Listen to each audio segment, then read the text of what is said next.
Default bell, वैधानिक जमानत, BNSS 187 और एनडीपीएस एक्ट के प्रावधानों का एक अति संक्षिप्त विश्लेषण। मूल अवधारणा, डिफॉल्ट बेल क्या है और यह क्यों महत्वपूर्ण है? मौलिक अधिकार, डिफॉल्ट बेल कोई कानूनी रियायत नहीं, बल्कि अनुच्छेद 21 के तहत स्वतंत्रता का एक अखंडनीय मौलिक अधिकार है। सर्वोच्च न्यायालय, भारत। सामान्य अपराध, बीएनएसएस या सीआरपीसी, 60 या 90 दिन, डेज। चार्जशीट की समय सीमा, गंभीर अपराधों जैसे मृत्युदंड, आजीवन कारावास इत्यादि में पुलिस को 90 दिन में चार्जशीट दाखिल करनी होती है। अन्य सभी अपराधों में ये सीमा 60 दिन है। सीमा पार होते ही बेल का अधिकार उत्पन्न होता है।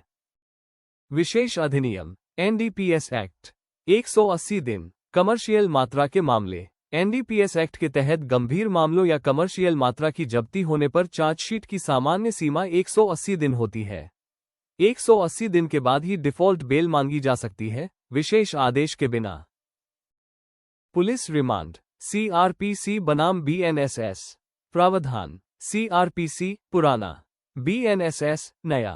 अधिकतम अवधि 15 दिन। 15 दिन। मांगने का तरीका, एक ही बार में, लगातार, टुकड़ों में, इन पार्ट्स। समय सीमा, शुरुआती 15 दिन के भीतर, शुरुआती 40 या 60 दिन के भीतर।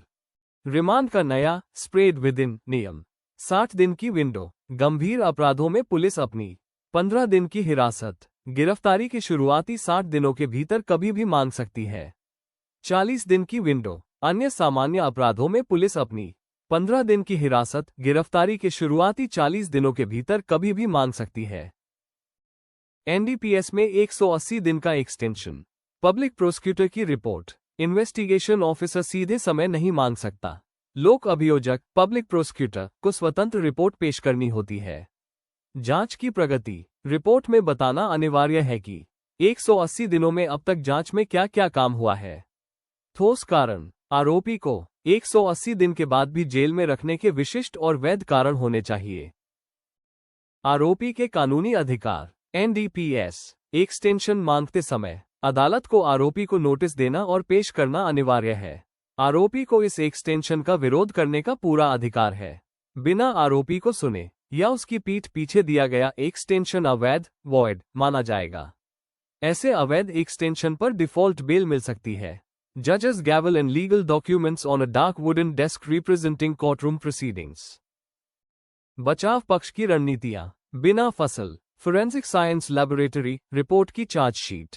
यदि पुलिस समय सीमा के अंतिम दिन बिना FSL forensic science laboratory report के चार्जशीट दाखिल करती है तो उसे अधूरी माना जाता है। एक्स अधूरी जांच पर चार्जशीट, केवल आरोपी को जेल में रखने के लिए अधूरी जांच के साथ दाखिल चार्जशीट डिफॉल्ट बेल को नहीं रोक सकती। अंतरिम जमानत की गणना, रिमांड विंडो 40/60 दिन की गणना में अंतरिम जमानत के दिनों को नहीं गिना जाता है। अधिकार का प्रयोग कैसे करें? स्वतः रिहाई नहीं। 60 से 90 दिन या 180 दिन पूरे होने पर जेल के दरवाजे अपने आप नहीं खुलते।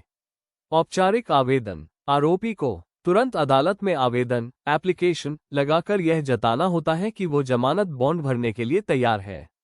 समय का महत्व, यह आवेदन पुलिस के चार्जशीट दाखिल करने से पहले अदालत में प्रस्तुत होना चाहिए। अखंडनीय अधिकार, एक बार जब आरोपी ने समय सीमा समाप्त होने पर अपना जमानत आवेदन दाखिल कर दिया तो उसके बाद पुलिस द्वारा चार्जशीट दाखिल करने से उसका डिफॉल्ट बेल पाने का अधिकार समाप्त नहीं होता। Thank you for watching my video. कानून से जुड़ी ऐसे ही जानकारी के लिए मेरे चैनल को लाइक, शेयर, सब्सक्राइब करें और बेल आइकॉन को जरूर दबाएं।